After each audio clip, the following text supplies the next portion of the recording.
We can start with our next topic, levels of management. മാനേജ്മെൻറ്റിൻ്റെ വിവിധ തലങ്ങൾ. You have already learned that management is a group activity.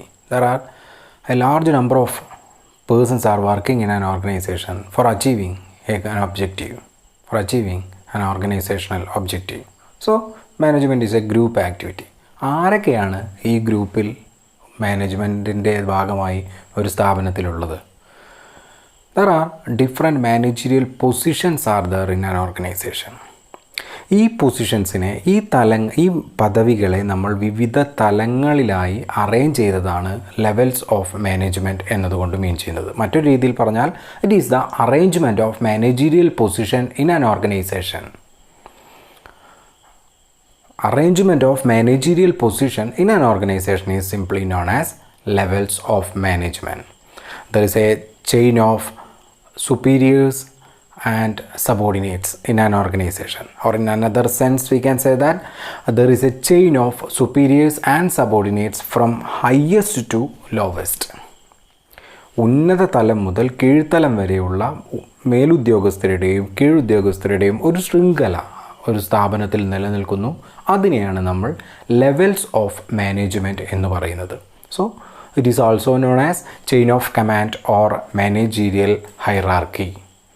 അപ്പോൾ എന്താണ് levels of management, എന്താണ് management തലങ്ങൾ എന്നതുകൊണ്ട് മീൻ ചെയ്യുന്നത്? മാനേജ്മെൻറ്റ് തലങ്ങൾ എന്ന് പറഞ്ഞാൽ arrangement of managerial position in an organisation is known as management levels or levels of management. There is a chain of superiors and subordinates from highest to lowest level in an organization. ഇനി ഒരു സ്ഥാപനത്തിൽ ഇങ്ങനെ എത്ര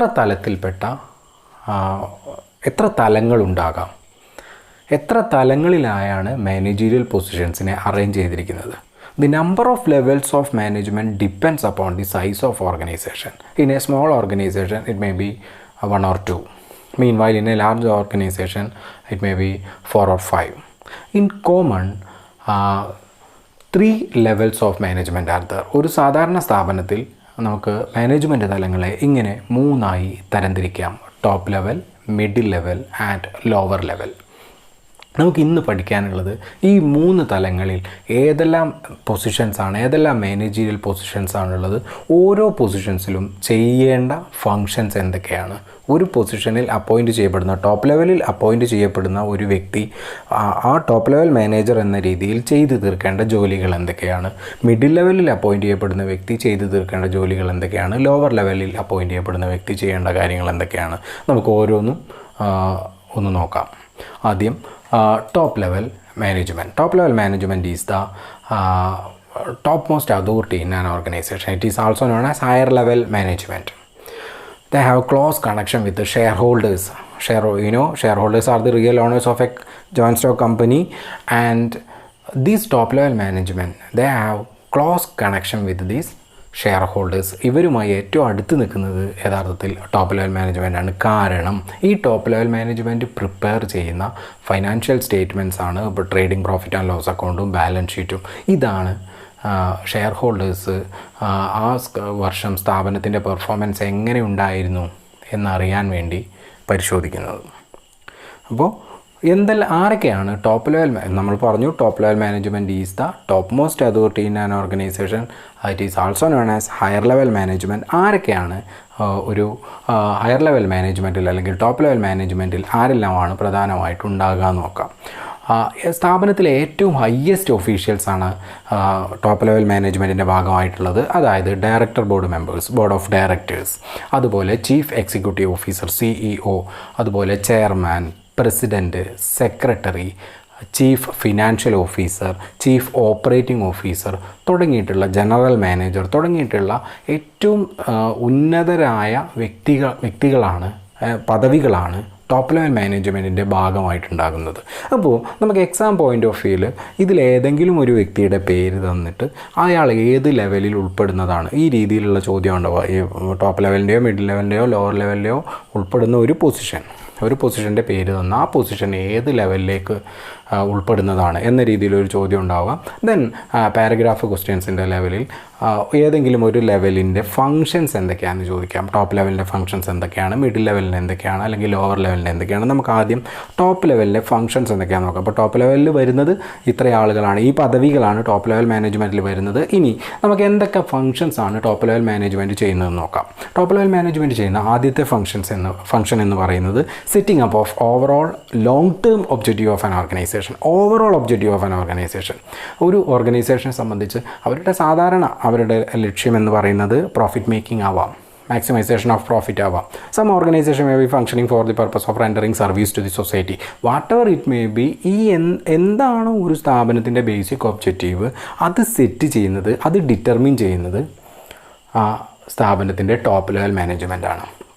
അപ്പോൾ ആദ്യത്തെ top level മാനേജ്മെൻറ്റിൻ്റെ ആദ്യത്തെ function എന്ന് പറയുന്നത് setting up of overall objective, സ്ഥാപനത്തെ മൊത്തം കവർ ചെയ്യുന്ന ഒബ്ജക്റ്റീവ്, പ്രോഫിറ്റ് മേക്കിംഗ് അല്ലെങ്കിൽ റെൻഡറിങ് ഓഫ് സർവീസ്, അല്ലെങ്കിൽ അച്ചീവ്മെൻറ്റ് ഓഫ് മാർക്കറ്റ് ഷെയർ, എന്താണോ ആ അടിസ്ഥാനപരമായ ലക്ഷ്യം അത് നിശ്ചയിക്കുന്നത് ടോപ്പ് ലെവൽ മാനേജ്മെൻറ്റാണ്. ദെൻ രണ്ടാമത്തത് formulate broad policies and strategic plans.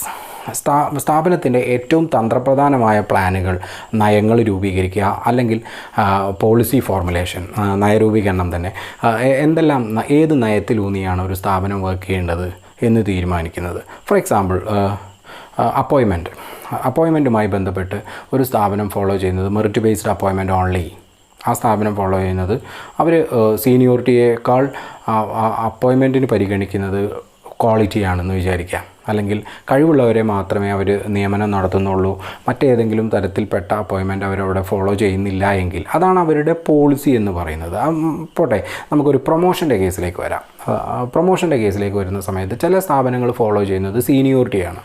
കൂടുതൽ കാലം ജോലി ചെയ്ത ആളെ അടുത്ത പോസ്റ്റിലേക്ക് പ്രൊമോട്ട് ചെയ്യും. അതേസമയം ചില സ്ഥാപനങ്ങൾ മെറിറ്റ് ബേസിലാണ്. മെറിറ്റ് ബേസിലാകുന്ന സമയത്ത് വളരെ കുറച്ച് കാലം ആ സ്ഥാപനത്തിൽ വർക്ക് ചെയ്ത ആൾ ചിലപ്പോൾ പ്രൊമോട്ട് ചെയ്യപ്പെടാം. അപ്പോൾ എന്താണോ ആ സ്ഥാപനത്തിൻ്റെ നയം അത് ഡിസൈഡ് ചെയ്യുന്നത്, എസ്പെഷ്യലി ഓവറോൾ പോളിസീസ്, ഏതെങ്കിലും ഒരു പെർട്ടിക്കുലർ ഏരിയയുമായി ബന്ധപ്പെട്ടതല്ല, ഓവറോൾ പോളിസീസ് ഡിറ്റർമിൻ ചെയ്യുന്നത് ടോപ്പ് ലെവൽ മാനേജ്മെൻ്റ് ആണ്. അപ്പോൾ the second function of top level management is formulating overall policies or formulating the policies and strategic plans. Then the third one is organise various departments and appoint departmental heads. ഒരു സ്ഥാപനത്തിൽ top level മാനേജ്മെൻറ്റിന് താഴെ വരുന്ന ഒന്നാണ് departmental heads അഥവാ വിവിധ ഡിപ്പാർട്ട്മെൻറ്റുകളുടെ തലവന്മാർ. ഡിപ്പാർട്ട്മെൻറ്റുകൾ എന്ന് പറയുമ്പോൾ purchase department, sales department, production department, marketing department, finance department, ഇങ്ങനെ ധാരാളം ഡിപ്പാർട്ട്മെൻറ്റുകൾ ഒരു സ്ഥാപനത്തിലുണ്ടാവും. ഇതെല്ലാം മിഡിൽ ലെവലാണ്. അവരെല്ലാം മിഡിൽ ലെവലിലാണ്. ഈ ഡിപ്പാർട്ട്മെൻറ്റുകളെ ഫോം ചെയ്ത് അവയെ ഓർഗനൈസ് ചെയ്ത് അതിൻ്റെ എല്ലാം തലപ്പത്ത് ഓരോരുത്തരെ ഡിപ്പാർട്ട്മെൻറ്റിൻ്റെ ഹെഡായി പർച്ചേസ് മാനേജറെ, അല്ലെങ്കിൽ ഹ്യൂമൻ റിസോഴ്സ് ഡിപ്പാർട്ട്മെൻറ്റിൻ്റെ ഹെഡായി ഹ്യൂമൻ റിസോഴ്സ് മാനേജറെ, ഫിനാൻസ് ഡിപ്പാർട്ട്മെൻറ്റിൻ്റെ ഹെഡായി ഫിനാൻസ് മാനേജറെ, ഇങ്ങനെ ഉള്ള ഡിപ്പാർട്ട്മെൻറ്റൽ ഹെഡ്സിനെ അപ്പോയിൻറ്റ് ചെയ്യേണ്ടത് ടോപ്പ് ലെവലിൻ്റെ ജോലിയാണ്. So the next function of top level management is that organize various department and appoint departmental heads. വിവിധ ഡിപ്പാർട്ട്മെൻറ്റുകളെ സംഘടിപ്പിക്കുക അല്ലെങ്കിൽ രൂപീകരിക്കുക, ഓർഗനൈസ് ചെയ്യുക, ദെൻ അതിൽ വകുപ്പ് തലവന്മാരെ നിയമിക്കുക. Then the next one coordinate and control the activities of different departments. ഈ വ്യത്യസ്ത വകുപ്പുകളെ, ഈ വ്യത്യസ്ത ഡിപ്പാർട്ട്മെൻറ്റുകളുടെ പ്രവർത്തനങ്ങളെ ഏകോപിപ്പിച്ച് നിയന്ത്രിച്ചു കൊണ്ടുപോവുക. സാധാരണയായി ഒരു സ്ഥാപനത്തിൽ ഇത്തരം ഡിപ്പാർട്ട്മെൻറ്റുകൾക്കിടയിൽ ചെറിയ ചില ഇഷ്യൂസൊക്കെ ഉണ്ടാവാം. ചിലപ്പോൾ അത് വളരെ വലിയ രീതിയിലേക്കും പോവാം. ഫോർ എക്സാമ്പിൾ, പർച്ചേസ് ഡിപ്പാർട്ട്മെൻറ്റ് ആവശ്യപ്പെടുന്ന ഫണ്ട് ഫിനാൻസ് ഡിപ്പാർട്ട്മെൻറ്റ് നൽകുന്നില്ല, അങ്ങനത്തെ ഇഷ്യൂസ് ഉണ്ടാവാം. അല്ലെങ്കിൽ സെയിൽസ് ഡിപ്പാർട്ട്മെൻറ്റും മാർക്കറ്റിംഗ് ഡിപ്പാർട്ട്മെൻറ്റുകളും തമ്മിൽ പ്രശ്നം ഉണ്ടാവാം. അപ്പോൾ ഇത്തരം ഡിപ്പാർട്ട്മെൻറ്റുകൾ അത് ചിലപ്പോൾ ഈ വകുപ്പ് തലവന്മാരെ ഡിപ്പാർട്ട്മെൻറ്റൽ ഹെഡ്സിൻ്റെ ഈഗോ ക്ലാഷുകളും ആവാം. അപ്പോൾ ഇത്തരം ഇഷ്യൂസ് എല്ലാം സോൾവ് ചെയ്യേണ്ടത് ടോപ്പ് ലെവൽ മാനേജ്മെൻ്റ് ആണ്. So it is the another function of top level management, that is coordinate and control the activities of different departments. Then maintain A liaison or maintain A close contact. നല്ലൊരു സൗഹാർദ്ദപരമായ ബന്ധം നിലനിർത്തുക outside ഗ്രൂപ്പുമായിട്ടല്ല. Outside group എന്ന് പറയുമ്പോൾ അതിനകത്ത് government വരും. അതായത് ഗവൺമെൻറ്റിന് കൃത്യമായി ടാക്സ് കൊടുക്കുക, ഗവൺമെൻറ് ആവശ്യപ്പെടുന്ന പ്രവർത്തനങ്ങൾ ചെയ്തു കൊടുക്കുക ആ രീതിയിൽ തന്നെ. അതേപോലെ പിന്നെ ട്രേഡ് യൂണിയനുകളുമായി തൊഴിലാളി സംഘടനകളുമായിട്ട് നല്ല ബന്ധം സ്ഥാപിക്കേണ്ടത് ടോപ്പ് ലെവൽ മാനേജ്മെൻറ്റാണ്. പ്രധാനപ്പെട്ട ചേഞ്ചസ് ഒക്കെ വരുത്തുന്ന സമയത്ത് തൊഴിലാളി സംഘടനാ നേതാക്കന്മാരുമായിട്ടൊക്കെ ഡിസ്കഷൻ നടത്തിയിട്ട് വേണം, എസ്പെഷ്യലി തൊഴിലാളികളുമായി ബന്ധപ്പെട്ട കാര്യങ്ങൾ. ഇപ്പോൾ ടൈമിൽ ഷിഫ്റ്റ് കൊണ്ടുവരുന്നു, നടപ്പിലാക്കുന്നു, ടൈം ഷിഫ്റ്റ് നടപ്പിലാക്കുന്നു, അത്തരം ഒരു സമ്പ്രദായം കൊണ്ടുവരുന്ന സമയത്ത്, അല്ലെങ്കിൽ പുതിയൊരു സോഫ്റ്റ്വെയർ ഇൻസ്റ്റാളേഷൻ നടത്തുന്ന സമയത്ത് നമ്മൾ മുമ്പ് പറഞ്ഞു. അപ്പോൾ അത്തരം കാര്യങ്ങളൊക്കെ ചെയ്യുന്ന സമയത്ത് ട്രേഡ് യൂണിയൻ നേതാക്കളുമായിട്ട് ഡിസ്കഷൻ നടത്തേണ്ടത് ടോപ്പ് ലെവൽ മാനേജ്മെൻറ്റാണ്. അതുപോലെ മറ്റ് സ്ഥാപനങ്ങളുമായിട്ട് ഒരു എസ്പെഷ്യലി ഒരു ഇൻഡസ്ട്രി വർക്ക് ചെയ്യുന്ന ഒരു സിമെൻറ്റ് മാനുഫാക്ചറിങ് യൂണിറ്റ് സിമെൻറ്റ് ഇൻഡസ്ട്രിയിൽ ഉള്ള മറ്റൊരു സിമെൻറ്റ് മാനുഫാക്ചറിങ് യൂണിറ്റുമായിട്ട് നല്ല ബന്ധം സ്ഥാപിക്കുക എന്ന് പറയുന്നത് ടോപ്പ് ലെവൽ മാനേജ്മെൻറ്റിൻ്റെ ഡ്യൂട്ടിയാണ്. മറ്റ് സ്ഥാപനങ്ങളുമായിട്ട് നല്ല ബന്ധം സ്ഥാപിക്കുക, അതുപോലെ തന്നെ മറ്റ് ഔട്ട്സൈഡ് ഗ്രൂപ്പ്സ്, കൺസ്യൂമർ ഓർഗനൈസേഷൻസ് ഒക്കെ പോലെയുള്ള മറ്റ് ഗ്രൂപ്പുകളുമായിട്ടും നല്ല ബന്ധം സ്ഥാപിക്കുക. So these are the functions of top level management. അപ്പോൾ ടോപ്പ് ലെവൽ മാനേജ്മെൻറ്റിൽ ആരൊക്കെയാണ് വരുന്നത്, അവർ ചെയ്യുന്ന ഫങ്ഷൻസ് എന്തൊക്കെയാണ് എന്നൊക്കെ നമ്മൾ പറഞ്ഞു. ഇനി നമുക്ക് നെക്സ്റ്റ് ലെവലിലേക്ക് പോകാം, അതായത് middle level management. Middle level management is actually a connecting link between top level and lower level. Top level നൽകുന്ന ഓർഡേഴ്സ് ലോവർ ലെവലിലേക്ക് എത്തിച്ചു കൊടുക്കുക എന്ന ഒരു കണക്റ്റിംഗ് ലിങ്ക് എന്ന ജോലിയാണ് യഥാർത്ഥത്തിൽ മിഡിൽ ലെവൽ മാനേജ്മെൻറ്റ് ചെയ്യുന്നത്. നമ്മൾ ഓൾറെഡി പറഞ്ഞു, വിവിധ ഡിപ്പാർട്ട്മെൻറ്റൽ ഹെഡുകളാണ് ഈ തലത്തിൽ ഉണ്ടാകുക. So mid level management is A connecting link between top level and lower level. Divisional or departmental heads are usually included in this level of management. അതായത് ആരൊക്കെ ആകാം, പർച്ചേസ് മാനേജർ ആകാം, സെയിൽസ് മാനേജർ ആകാം, personal manager ആകാം, അല്ലെങ്കിൽ finance manager ആകാം, human resource manager ആകാം, marketing manager ആകാം. അപ്പോൾ ഇത്തരത്തിൽപ്പെട്ട ഓരോ ഡിപ്പാർട്ട്മെൻറ്റുകളുടെയും തലവന്മാരാണ് എന്തിൽ ഉൾപ്പെടുന്നത്, മിഡിൽ ലെവൽ മാനേജ്മെൻറ്റിൽ ഉൾപ്പെടുന്നത്. ഒരു കാര്യം പ്രത്യേകം ശ്രദ്ധിക്കുക, ഇവരെല്ലാം ഹെഡുകളാണ്, പക്ഷേ അത് ഏതെങ്കിലും ഒരു പെർട്ടിക്കുലർ ഡിവിഷൻ്റെയോ ഡിപ്പാർട്ട്മെൻറ്റിൻ്റെയോ ആണ്, അല്ലാതെ ഓർഗനൈസേഷൻ്റെ മൊത്തത്തിലുള്ള ഹെഡല്ല. അത്തരം ഹെഡുകളെല്ലാം വരുന്നത് ഹെഡ് വരുന്നത് എവിടെയാണ്, ടോപ്പ് ലെവലിലാണ്.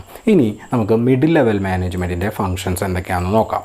ആദ്യത്തെ കാര്യം, interpret the policies of top level management. സ്വാഭാവികമായിട്ടും they have to hand over the orders or policies which are determined by the top level management to lower level.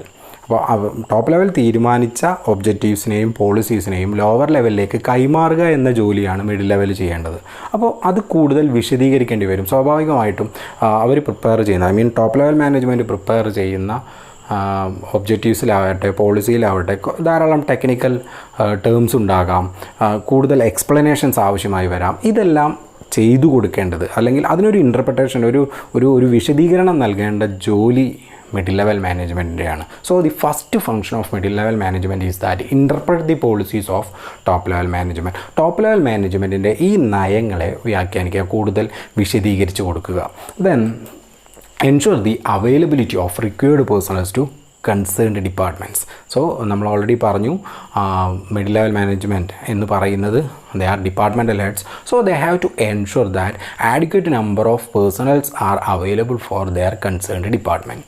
അവരുടെ വകുപ്പുകളിൽ ആവശ്യത്തിനുള്ള ആളുകൾ ലഭ്യമാണ് എന്ന് ഉറപ്പുവരുത്തേണ്ടത് അവരുടെ ചുമതലയാണ്. ഫിനാൻസ് ഡിപ്പാർട്ട്മെൻറ്റ് ആണെങ്കിൽ ഫിനാൻസ് ഡിപ്പാർട്ട്മെൻറ്റിലേക്ക്, ആ സ്ഥാപനത്തിൻ്റെ ഫിനാൻസ് ഡിപ്പാർട്ട്മെൻറ്റിലേക്ക് എത്ര ആളുകളെ ആവശ്യമുണ്ടോ ആവശ്യമുള്ള ആളുകൾ അവിടെ ലഭ്യമാണ് എന്ന് ഉറപ്പുവരുത്തേണ്ടത് ഫിനാൻസ് മാനേജറുടെ ചുമതലയാണ്.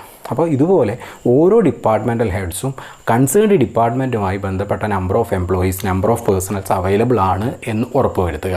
Then third one, assign duties and responsibility to dum.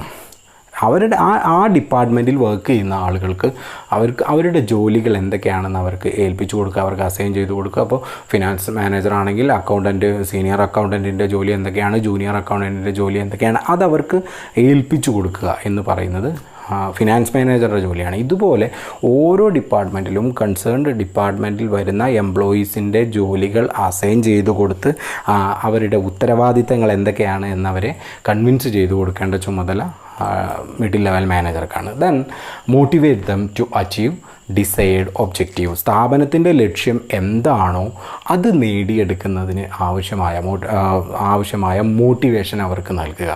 അപ്പോൾ നന്നായിട്ട് വർക്ക് ചെയ്യുന്ന ആൾക്ക് സാധാരണ ഇത്തരം ഒരു മോട്ടിവേഷന് വേണ്ടി ഒരു സുപ്പീരിയർ ഉപയോഗിക്കുന്നത് 2 രീതികളാണ്. ഒന്നുകിൽ അത് സാമ്പത്തികമായ എന്തെങ്കിലും ഒരു നമ്മൾക്കതിനെ മോണിറ്ററി ഇൻസെൻറ്റീവ്സ് എന്ന് വിളിക്കാം. അതല്ല എങ്കിൽ നോൺ മോണിറ്ററി ഇൻസെൻറ്റീവ്. സിംപ്ലി ഒരു സുപ്പീരിയർ സബോർഡിനേറ്റിനോട് വെരി ഗുഡ് എന്ന് പറയുന്നതും ഒരു മോട്ടിവേഷനാണ്. പക്ഷേ അതൊരു നോൺ മോണിറ്ററി ഇൻസെൻറ്റീവാണ്. എന്താവട്ടെ, it is the duty of a mid level manager to motivate the subordinates working under them. അവർക്ക് കീഴിൽ വർക്ക് ചെയ്യുന്ന ആൾക്കാർക്ക് മോട്ടിവേഷൻ നൽകുക എന്നുള്ളത് അവരുടെ ചുമതലയാണ്. ആൻഡ് മറ്റൊരു പ്രധാനപ്പെട്ട ജോലി ഡിപ്പാർട്ട്മെൻറ്റൽ ഹെഡ്സ് ചെയ്യേണ്ട കാര്യം എന്ന് പറയുന്നത് മെയിൻറ്റെയിൻ ക്ലോസ് റിലേഷൻഷിപ്പ് വിത്ത് അതർ ഡിപ്പാർട്ട്മെൻറ്റ്സ്. മറ്റ് ഡിപ്പാർട്ട്മെൻറ്റുകളുമായിട്ട് നല്ല ബന്ധം അല്ലെങ്കിൽ കോപ്പറേഷൻ, സഹകരണത്തോടു കൂടി പ്രവർത്തിക്കുക. സ്വാഭാവികമായിട്ടും നേരത്തെ നമ്മൾ പറഞ്ഞു, ഒരു സ്ഥാപനത്തിൽ വർക്ക് ചെയ്യുന്ന 2 ഡിപ്പാർട്ട്മെൻറ്റുകൾക്കിടയിൽ ചില ചെറിയ ഇഷ്യൂസൊക്കെ ഉണ്ടാകാം.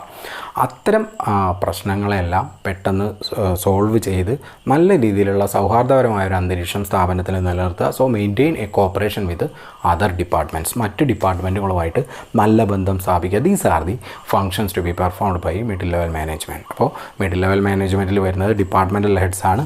ഈ പറയുന്ന ഫങ്ഷൻസാണ് മിഡിൽ ലെവൽ മാനേജ്മെൻറ്റ് ചെയ്യേണ്ടത്.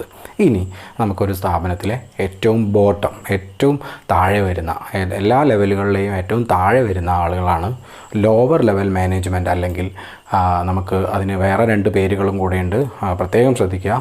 സൂപ്പർവൈസറി ലെവൽ, അതുപോലെ തന്നെ ഓപ്പറേഷണൽ ലെവൽ.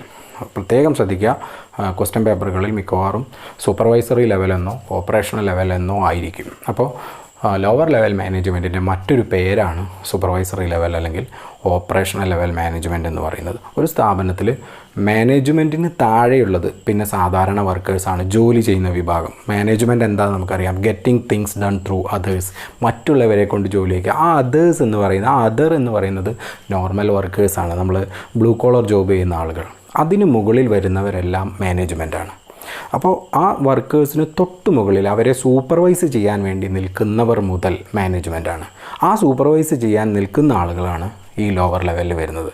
അപ്പോൾ ടോപ്പ് ലെവലിന് താഴെ മിഡിൽ ലെവൽ, അതിനും താഴെ ഈ ലോവർ ലെവൽ മാനേജ്മെൻറ്റ്. ഇതിന് താഴെയാണ് സ്ഥാപനത്തിലെ സാധാരണ വർക്കേഴ്സ് എന്ന് പറയുന്നത്.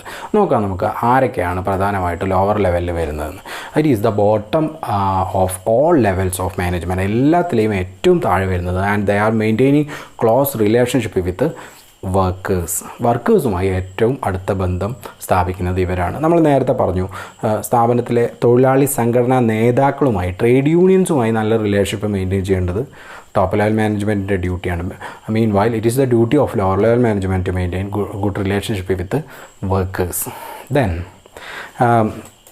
നമുക്ക് ഇതിലാരൊക്കെയാണ് പ്രധാനമായിട്ട് വരുന്നത്?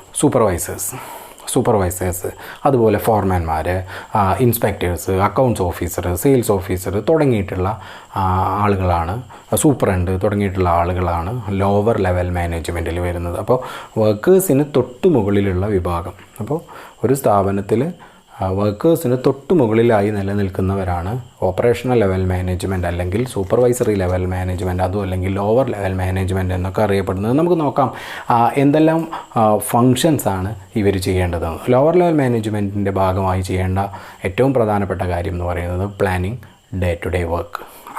ദൈനംദിന ജോലികൾ ചെയ്യുക. മീൻസ് വർക്കേഴ്സിന് അതാത് ദിവസത്തെ ജോലികൾ എന്തൊക്കെയാണോ അത് അറേഞ്ച് ചെയ്യുക, അത് ക്രമീകരിക്കുക, അതിനാവശ്യമായ പ്ലാനുകൾ തയ്യാറാക്കുക. നോക്കുക, നമ്മൾ പറഞ്ഞു സ്ഥാപനത്തിൻ്റെ ഓവറോൾ പ്ലാൻ അല്ലെങ്കിൽ ഡീറ്റെയിൽഡ് ഒബ്ജക്റ്റീവ് ഇതൊക്കെ ഡിറ്റർമിൻ ചെയ്യുന്നത് ടോപ്പ് ലെവലാണ്. അതേസമയം ഒരു ഡിപ്പാർട്ട്മെൻറ്റുമായി ബന്ധപ്പെട്ട ഇത്തരം കാര്യങ്ങൾ തീരുമാനിക്കുന്നത് മിഡിൽ ലെവലാണ്. എന്നാൽ ദൈനംദിന കാര്യങ്ങൾ, ഓരോ ദിവസത്തെ കാര്യങ്ങൾ തീരുമാനിക്കുന്നത് ലോവർ ലെവൽ മാനേജ്മെൻറ്റാണ്. അവരുടെ ജോലി ആ ദിവസത്തേക്കുള്ള വർക്ക് പ്ലാൻ ചെയ്യുക എന്നതാണ്. അപ്പോൾ plan day to day work. Then second one, assignment of work and issuing orders and instructions to whom? To workers. അപ്പോൾ സാധാരണ തൊഴിലാളികൾക്ക് അന്നത്തെ വർക്ക് എന്താണ് അത് ഏൽപ്പിച്ചു കൊടുക്കുക. തന്നെ അതേപോലെ അതുമായി ബന്ധപ്പെട്ട ഓർഡറുകൾ നൽകുക, നിർദ്ദേശങ്ങൾ നൽകുക. അപ്പോൾ issuing orders and instructions, it is the another duty of lower level management. ഇവരിതൊക്കെ നൽകുന്നത് വർക്കേഴ്സിനാണ്. മിഡിൽ ലെവൽ മാനേജ്മെൻറ്റ് നൽകുന്നത് ലോവർ ലെവൽ മാനേജ്മെൻറ്റിനാണ്. ടോപ്പ് ലെവൽ നൽകുന്നത് ഇൻസ്ട്രക്ഷൻസൊക്കെ നൽകുന്നത് മിഡിൽ ലെവലിലാണ്. അപ്പോൾ ലോവർ ലെവൽ ഇത് നൽകുന്നത് സ്ഥാപനത്തിലെ വർക്കേഴ്സിനാണ്. Then another arranging machines, tools, equipments etcetera. സ്ഥാപനത്തിലെ അന്നത്തെ വർക്കിങ്ങിന് ആവശ്യമായ ഫാക്ടറിയിലെ ടൂൾസ് ആവട്ടെ, എക്യുപ്മെൻറ്റ്സ് ആവട്ടെ, മെഷീൻസ് ആവട്ടെ എല്ലാം ഓപ്പറേഷണൽ കണ്ടീഷനിലാണ് എന്ന് ഉറപ്പുവരുത്തി അതെല്ലാം ഉറപ്പുവരുത്തേണ്ട ചുമതല ലോവർ ലെവൽ മാനേജ്മെൻറ്റിനാണ്. അപ്പോൾ സ്ഥാപനത്തിലെ മെഷീൻസൊക്കെ അറേഞ്ച് ചെയ്യുക, ടൂൾസ് അറേഞ്ച് ചെയ്യുക, എക്യുപ്മെൻറ്റ്സ് ഒക്കെ അറേഞ്ച് ചെയ്യുക, കൃത്യമായി പ്രോപ്പറായ വർക്കിംഗ് കണ്ടീഷനിലാണ് സ്ഥാപനം എന്ന് ഉറപ്പ് വരുത്തേണ്ടത് ലോവർ ലെവൽ മാനേജ്മെൻറ്റിൻ്റെ ഡ്യൂട്ടിയാണ്. വർക്ക് തുടങ്ങാൻ രീതിയിൽ സ്ഥാപനം പ്രിപ്പയർഡാണ് എന്നുള്ള ഉറപ്പ് വരുത്തേണ്ട ചുമതല ലോവർ ലെവൽ മാനേജ്മെൻറ്റിനാണ്. Then next one, evaluating the operating performance of workers. ജീവനക്കാരുടെ അവരുടെ പെർഫോമൻസ് എത്രത്തോളം ഉണ്ട് എന്ന് ഉറപ്പ് വരുത്തുക. മിക്കവാറും അവർക്ക് ചില സ്ഥാപനങ്ങളിൽ അവർക്ക് വേജ് കൊടുക്കുന്നത് അവരുടെ പെർഫോമൻസിനെ ബേസ് ചെയ്തിട്ടായിരിക്കും. അപ്പോൾ നന്നായിട്ട് പെർഫോം ചെയ്യുന്ന ആൾക്കാർക്ക് നല്ല പേയ്മെൻറ്റ് കൊടുക്കേണ്ടി വരും, അല്ലെങ്കിൽ അവർക്ക് പ്രൊമോഷൻ കൊടുക്കേണ്ടി വരും. അപ്പോൾ ഇത്തരം കാര്യങ്ങൾക്കായി അവരുടെ ഓപ്പറേറ്റിംഗ് പെർഫോമൻസ്, ഓരോ വർക്കറുടെയും പെർഫോമൻസ് എത്രത്തോളം ഉണ്ട് എന്ന് പരിശോധിക്കേണ്ടത്, വിലയിരുത്തേണ്ട ചുമതല ലോവർ ലെവൽ മാനേജ്മെൻറ്റിൻ്റേതാണ്. Then another, taking corrective actions if necessary. അതായത് ഏതെങ്കിലും വർക്ക് മുൻകൂട്ടി തീരുമാനിച്ച പ്രകാരമല്ലാത്ത രീതിയിൽ എന്തെങ്കിലും ഡിഫക്റ്റ്, അയാൾ ചെയ്യുന്ന ഓപ്പറേഷനിൽ എന്തെങ്കിലും ഡിഫക്റ്റ് സംഭവിച്ചിട്ടുണ്ടെങ്കിൽ it is the duty of lower level manager to make adequate corrections. അപ്പോൾ ഒരു കറക്ഷൻ ആവശ്യമാണെങ്കിൽ, ഒരു തിരുത്തൽ ആവശ്യമാണെങ്കിൽ അത് ചെയ്യേണ്ടത് ലോവർ ലെവൽ മാനേജറാണ്. അപ്പോൾ വർക്കർ ഒരു ജോലി ചെയ്യുന്ന മുൻകൂട്ടി പ്ലാൻ ചെയ്തതിൽ നിന്നും വ്യത്യാസത്തിൽ ഒരു കാര്യം ചെയ്യുന്നത് കണ്ടു കഴിഞ്ഞാൽ അതങ്ങനെയല്ല ചെയ്യേണ്ടത് എന്ന് പറഞ്ഞ് അത് തിരുത്തേണ്ട ചുമതല ലോവർ ലെവൽ മാനേജറുടേതാണ്. അങ്ങനെ ഒന്ന് സംഭവിക്കുകയാണെങ്കിൽ, and finally submitting report to middle level management. ഏത് രീതിയിലാണ് വർക്ക്, ഏൽപ്പിച്ച വർക്ക്, അസൈൻ ചെയ്ത വർക്ക് ഏത് രീതിയിലാണ് വർക്കേഴ്സ് കംപ്ലീറ്റ് ചെയ്തിരിക്കുന്നത് എന്നത് സംബന്ധിച്ച റിപ്പോർട്ട് മിഡിൽ ലെവൽ മാനേജ്മെൻറ്റിന് സബ്മിറ്റ് ചെയ്യണം. അപ്പോൾ ഈ റിപ്പോർട്ട് സബ്മിഷൻ്റെ കാര്യത്തിൽ പ്രത്യേകം ശ്രദ്ധിക്കുക. റിപ്പോർട്ട് ലോവർ ലെവൽ മിഡിലിന് സബ്മിറ്റ് ചെയ്യും, മിഡിൽ ലെവൽ ടോപ്പ് ലെവലിന് സബ്മിറ്റ് ചെയ്യും. അപ്പോൾ these are the functions of lower level management. അപ്പോൾ നമ്മൾ 3 ലെവൽസ് ഓഫ് മാനേജ്മെൻറ്റ് പഠിച്ചു. 3 ലെവൽസിലും ഉൾക്കൊള്ളുന്ന പ്രധാനപ്പെട്ട മാനേജീരിയൽ പൊസിഷൻസ് ഏതൊക്കെയാണ്, അവർ ചെയ്യേണ്ട ഫങ്ഷൻസ് എന്തൊക്കെയാണ്, ഇത്രയും കാര്യങ്ങളാണ് നമ്മൾ ഇന്ന് പറഞ്ഞത്. ഓക്കെ, നമുക്ക് ഇന്നത്തെ ക്ലാസ് ഇവിടെ അവസാനിപ്പിക്കാം. Thank you.